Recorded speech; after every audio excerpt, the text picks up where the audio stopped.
বিসমিল্লাহির রহমানির রহিম। এই যে আমরা ফেসবুক, ইউটিউব, টিকটক সহ এসব সোশ্যাল মিডিয়া ইউজ করছি, আসলে সোশ্যাল মিডিয়া কি আমাদের নিয়ন্ত্রণ করছে না আমরা তাদেরকে নিয়ন্ত্রণ করছি, এটা বুঝাবার মুশকিল। বর্তমানে আমরা যেই পরিমাণ সময় এ সকল মিডিয়া সহ প্রযুক্তির মধ্যে ব্যয় করছি, তা অত্যন্ত একটা চিন্তার বিষয়। আমরা ঘন্টার পরে ঘন্টা সোশ্যাল মিডিয়ায় করে থাকি।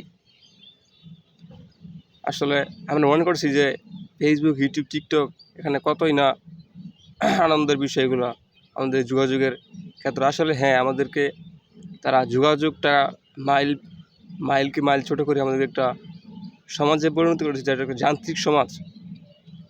আপনি মিডিয়ায় যত ভাইরালি হন, বাস্তব ভিত্তিক সমাজে যদি আপনার সমাজের মানুষ যদি আপনাকে ভালো না বাসে, মিডিয়ার ভালোবাসা দিয়ে আপনি কাজ হবে না।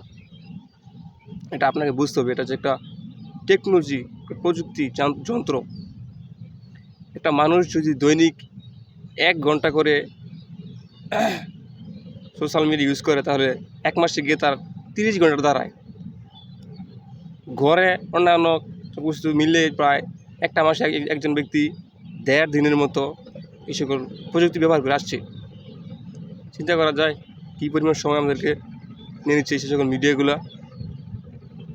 তারপরে এই সোশ্যাল মিডিয়া সহ এই সকল মোবাইল ব্যবহারের অধিক ব্যবহার সাধারণত আমাদের দৃষ্টিশক্তি এবং শ্রবণ শক্তি এই দুইটারই ক্ষতি করছে, যা একটা চিন্তার বিষয়।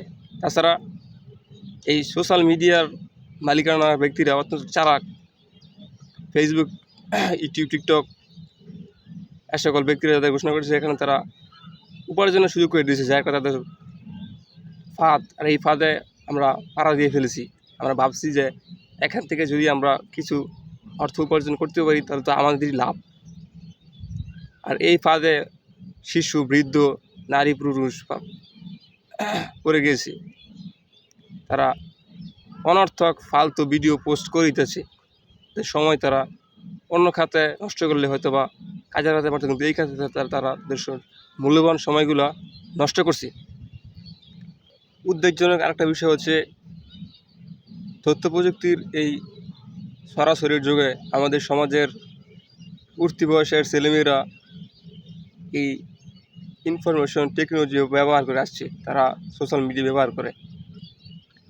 এখন মিডিয়ার মধ্যে আমরা দেখতে পাই, সোশ্যাল মিডিয়ার মধ্যে বিভিন্ন রকম অশালীন ভিডিও, যা বিভিন্ন রকম উত্তেজনাকর ভিডিও তারা কিছু খারাপ মানুষগুলো পোস্ট করছে। সত্যি কথা, অত্যন্ত লজ্জাকর বিষয়, তা বলতে হবে, কিছু করার নাই। এই সকল ভিডিওগুলো দেওয়া যুব সমাজকে এক প্রকার ধ্বংসের দিকে নিয়ে যাচ্ছে। ওই সকল জাহেল শয়তানের বাচ্চারা আর একটা বারে যেন চিন্তা করে না যে আমার ছোটো ভাই, আমার ছোটো বোন তো এই সকল ভিডিও দেখবে, যার ফলশ্রুতিতে সমাজের যেই নিয়ম শৃঙ্খলা কাঠামো ভেঙে যাচ্ছে।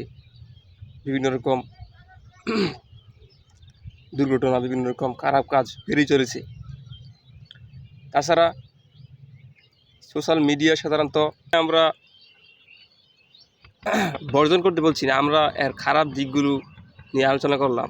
তবে হ্যাঁ, আজকের এই আধুনিকতার যুগে সোশ্যাল মিডিয়া সমগ্র বিশ্বকে একটা গ্রামে পরিণত করছে, গ্লোবাল ভিলেজে পরিণত করেছে, যা খুবই আনন্দদায়ক একটা বিষয় যে আমরা এই তথ্য প্রযুক্তি ব্যবহারের মাধ্যমে আমরা সারা বিশ্বের মানুষ বিভিন্ন রকম তথ্য পেয়ে যাচ্ছি। হাতের মুঠোর মধ্যে আমাদের এখন সাধারণত তথ্যগুলো আমরা যোগাযোগ করতে পারছি খুব সহজেই।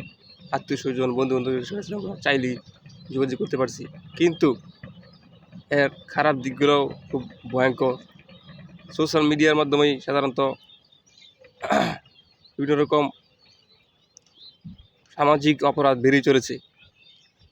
এর নানা ভালো দিক, খারাপ দিক দুটি আছে। বর্তমানে ডিভোর্সের সংখ্যা অত্যন্ত উদ্বেগজনক হারে বেড়ে যাওয়ার পিছনে এই সোশ্যাল মিডিয়া অনেকাংশে দায়ী। যাই হোক, প্রত্যেকটা জিনিসের ভালো খারাপ দুইটাই থেকে আমাদের উচিত সেই ভালো জিনিসটাকেই গ্রহণ করা।